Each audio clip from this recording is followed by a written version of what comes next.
Hi, dear friends, welcome to HeartBook Audio, a channel for sharing knowledge and comprehensive self-development through good books.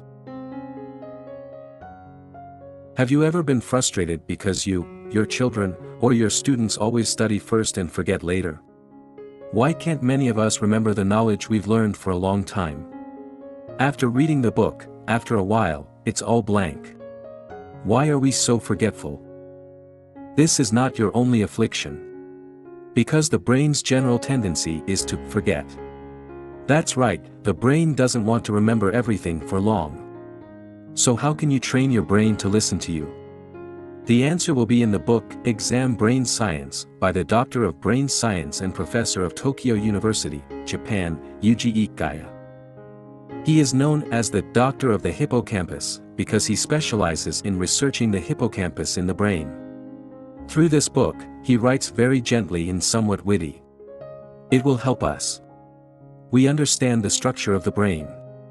If you want to remember it for a long time, you must understand the rules. Studying arbitrarily based on inspiration means you will most likely never be able to escape the disease of learning first and forgetting later. So in today's video, HeartBook Audio would like to approve the content of this book. Show you 4 methods to remember for a long time, remember forever. First, get past the stern gatekeeper, the hippocampus. Surely you will wonder what the hippocampus is. Dr. Yuji Ikegaya, a hippocampus research expert, shows us that if you want to remember something for a long time, you need to understand the function of the hippocampus in the brain. Our brain is divided into 2 parts. To make it easier to think of, you can think of a computer. The computer has a central processor and a hard drive. The central processor will be in charge of temporary processing. The things we want to keep for a long time are put on the hard drive, also known as stored in memory. So usually the information we receive from the outside world is in the first temporary processor. For example, the things we see, the things we hear about, talk about, touch, or feel. Finally, it is stored in long-term memory. This area is like a computer's hard drive. It is also called the cerebral cortex. But to go from the temporary processing area to the long-term memory area in the cerebral cortex, you have to get past a gatekeeper, which is the hippocampus. The hippocampus is in charge of filtering all information. It will consider which information is worth storing long-term and which information is not worth throwing away and forgetting about. So what does the hippocampus rely on to decide which items to remember for a long time? You need to know that our hippocampal gatekeeper is very strict. This strictness has existed since primitive times. Because the judgment of the hippocampus helps us humans to continue to exist better. It will judge which information is related to danger to life, pain, and death. It will be put into long-term memory. Therefore, if a child unfortunately touches a kettle of boiling water, he will remember it forever, even without an adult teaching him. Next time, it will stay away from anything that resembles or gives the burning feeling that a kettle of hot water gives. Because the information it receives when touching a kettle of boiling water is related to pain and survival. So now the things I want to learn are, for example, reading a book, learning a foreign language, and learning new skills. It is also important, but not to the extent that it is related to life and death. How can the hippocampus open the gate for these things to enter long-term memory? The only way is to fool the hippocampus. You must disguise the things you want to remember into information related to life and death. You have to keep probing the hippocampus forever, until one day the hippocampus makes the wrong decision. Open the gates to storing the information you learn in your long-term memory. So how can we trick the hippocampus? The first way is to use the long-lasting rain attack. Imagine you are standing in front of a strict gatekeeper in the hippocampus. You send information to the hippocampus to remember. The first time the hippocampus shook its head, it did not open the door for this information to enter deep memory. The second time was still no, and the third time was still no. However, you still try to load this information again and again. Finally, The hippocampus will wonder why this information comes so often. Is it related to survival? So the hippocampus will be vague and unclear and will eventually put this information into deep memory. That's right, the first way to fool the hippocampus is by helping us remember knowledge for a long time. It is to use the brain gradually absorbs for a long time attack with the hippocampus. That means we have to review and repeat. Here is knowledge that we need to know. It's about the forgotten road, Ebbinghaus. We will forget a certain percentage of what we learn after 1 hour, 24 hours, and 48 hours. Specifically, for example, initially we learn 10 vocabulary words. After 4 hours, we will forget about half of it, only remembering 5 words. After 1 day, we will only remember 3 words, and after 48 hours, we will only remember 2 words. So when memory falls into a state of gradual forgetfulness, what should we do? There is no other way but to review and review to reduce the speed of our forgetting. In studying, reviewing is extremely important, because if you don't review, it will be like you have no memory. However, reviewing also needs to have rhythm, otherwise, reviewing will be very laborious and ineffective. The author, based on the properties of the fear of the horse, has compiled a rhythm for us to review. I tested it and found it very effective. The first review will be on the second day after studying and memorizing. The second review is not after 2 days of studying but after 1 week from the first review. The third review is 2 weeks after the second review. And the fourth review is 1 month after the third review. Through 4 reviews, you will see how your memory ability has increased dramatically. We seem to be able to remember everything we have learned, we just need to grasp the rhythm of reviewing and review diligently. This is the method used by many good students who achieve high scores. Maybe many people will say that I don't need to review like that. When exam week approaches, I will focus on studying day and night to still get a high score. That's right, the author did a test. And it can be seen that studying and reviewing lessons in a time-dispersed manner repeatedly and reviewing them before the exam day both bring about the same results. But after 1 week, those who review the lesson the way they review before the exam will seemingly forget it cleanly. Because when the amount of information suddenly increases, the brain's speed of forgetting becomes faster. Those who review lessons by repeating them over scattered time will remember them very firmly and for a long time. Because they had previously passed 4 revisions. The knowledge has been accepted by the hippocampus as information related to survival, so it has been entered into the hard drive in the brain. Let's ask, how many times do students take exams in a semester of their lives?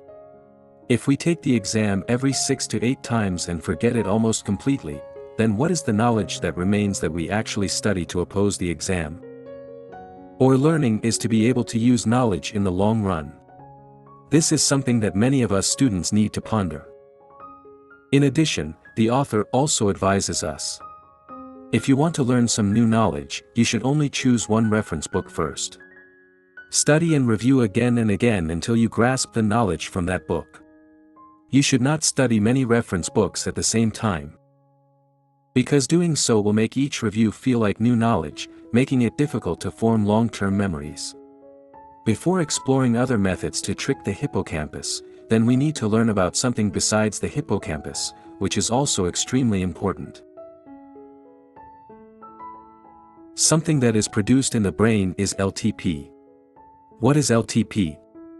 Means long-term stimulation, also known as long-term potentiation. Scientists discovered that the more LTP there is in the brain, the more effective long-term memory is.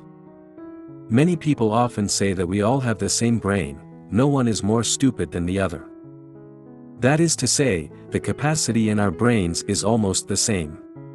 But the truth is, you will see that there are many people who remember super fast and super long, their brain capacity is just like ours. Why so? That's because the amount of LTP in their brains is higher than in ours. Previously, psychologists did an experiment that stimulated a microscopic electric current into the hippocampus. So with each stimulation, LTP increases. But if normal people like us don't have such a way to stimulate the hippocampus. Also, if you don't regularly review and repeat the knowledge you need to remember to trick the hippocampus, what should you do to increase LTP? If you think about it, there are actually many people who only need to learn it once to remember it. The author points out that we only know that the brain has alpha and beta waves, but we didn't know the brain also had theta waves. When curiosity arises in us, theta waves appear. At this time, LTP will be produced even when the hippocampus is not stimulated. When you are curious about something, you will enjoy it and care about it. Like Leonardo da Vinci in his 60s and 70s. He was still studying the woodpecker's tongue to see what shape it had, and he immersed himself in exploring nature all day long. Such a person will have an especially good memory. What is the reason? Because he doesn't force it and doesn't suffer, he's very curious to learn about this world.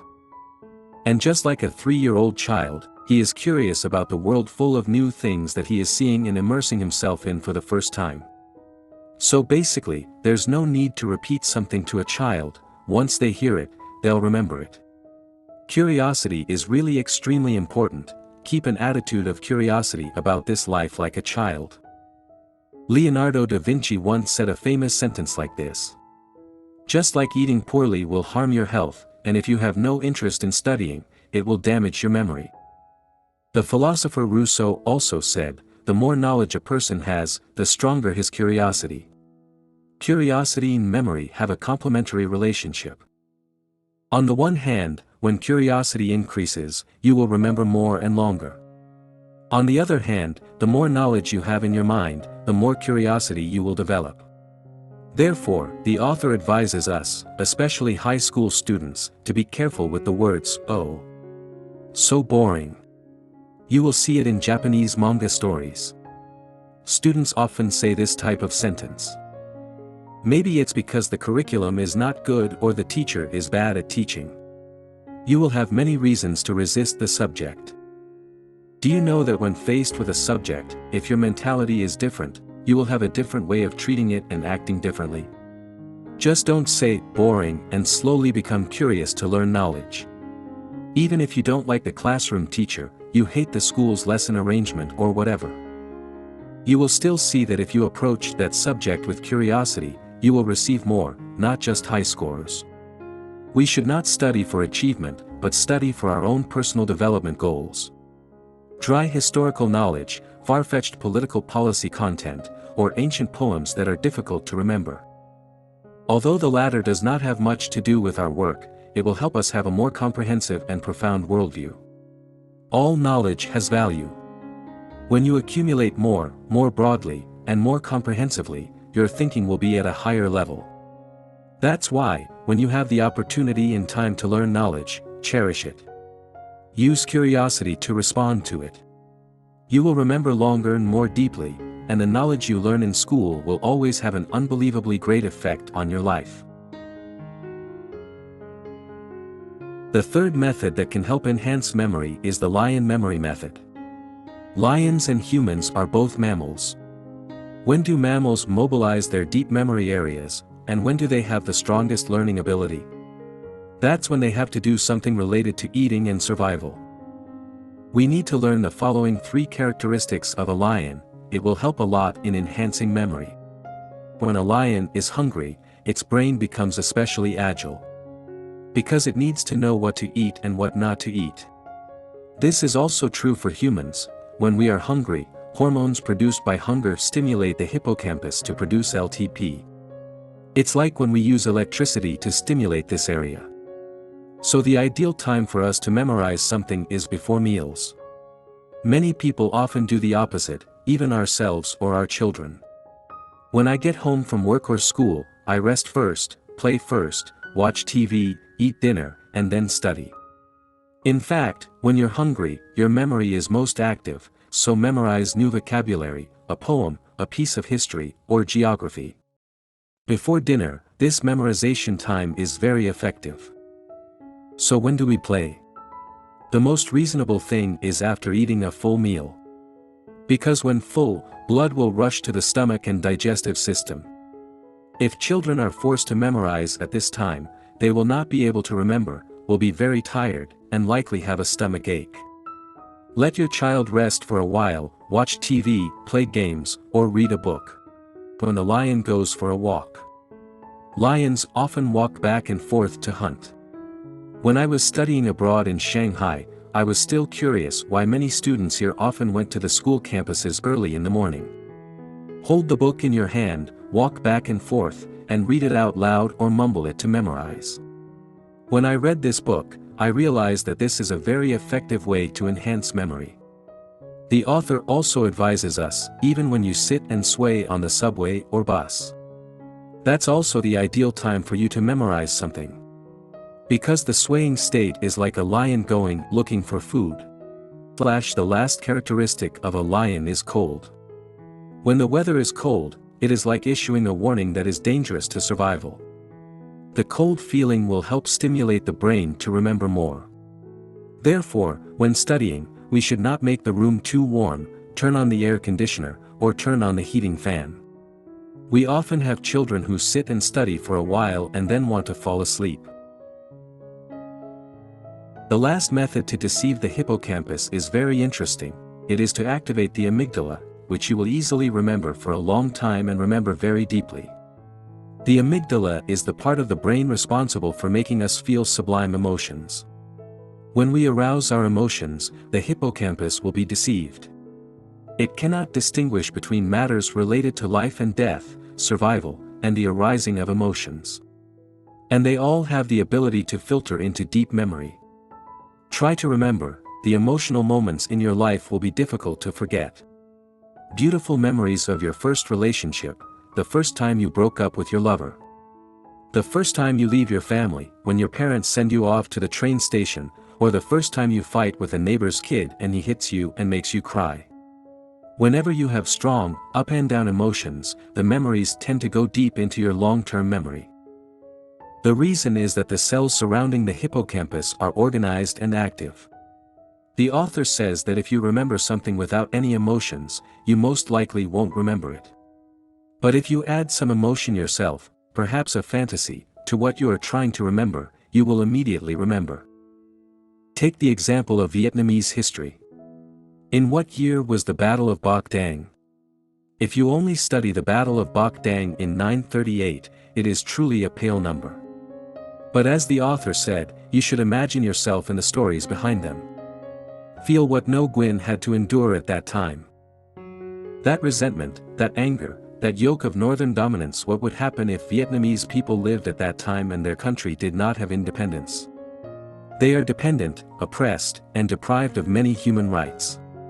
In the end, with good planning and good fighting, they defeated the Great Southern Han Army, ending 1,000 years of northern domination and opening a period of independence and autonomy for Vietnam. What was the feeling of bursting into that glorious victory? Imagine and feel for yourself. Remember, this war was one of Vietnam's greatest victories in the year 938. The amazing thing is that when you say this to yourself, imagine that the number 938 is engraved in your mind. The author is also very interesting in saying that you don't need to cry when retelling history. This would be pretty stupid. But you can imagine that scene. Put yourself in the shoes of that historical figure. The neurons surrounding the amygdala can then judge that this strong emotion is related to survival. And it will store this emotional information in long-term memory. This is an extremely useful long-term memory trick. When you sleep, your whole body, shoulders, back, limbs, etc., rests. But the human brain is extremely special, it does not need rest. The human brain is extremely special. It doesn't need a break, my friend. When you sleep, the hippocampus is still working, it will organize and filter the information learned that day. There are 3 extremely important things you need to remember about sleep. Firstly, besides when we are hungry, before sleeping is also the ideal time for us to memorize something. Second, don't be afraid of insomnia, don't be too stressed when you can't sleep. Because much of the next day's fatigue comes from your stress, not from not being able to sleep. In addition, many people also make mistakes. When I have insomnia, I listen to music, check my phone, and listen to podcasts. In fact, when you can't sleep, you just need to close your eyes and lie there. This also has the same effect as a nap. Don't worry, don't put too much information into your brain. It will put more burden on the brain. And the hippocampus will not have enough time to process the screening. And finally, third, get enough sleep. In short, let's reorganize our entire study rhythm. Knowing how to organize time is the friendliest and most scientific method for our brain to maximize its potential. Okay, above is the content I want to share today through this interesting book. Hopefully, today's knowledge will be useful to you. After reading this book, you will be able to greatly improve your learning methods. Understand the structure and operation of the brain. We will be able to use our brains more effectively and scientifically. I wish you success. Thank you for listening. If you feel this video is useful, please share it with those who need it. Give me a like, press the subscribe, and turn on the bell. Notice to watch the latest videos every week again. Thank you, and see you in the next videos.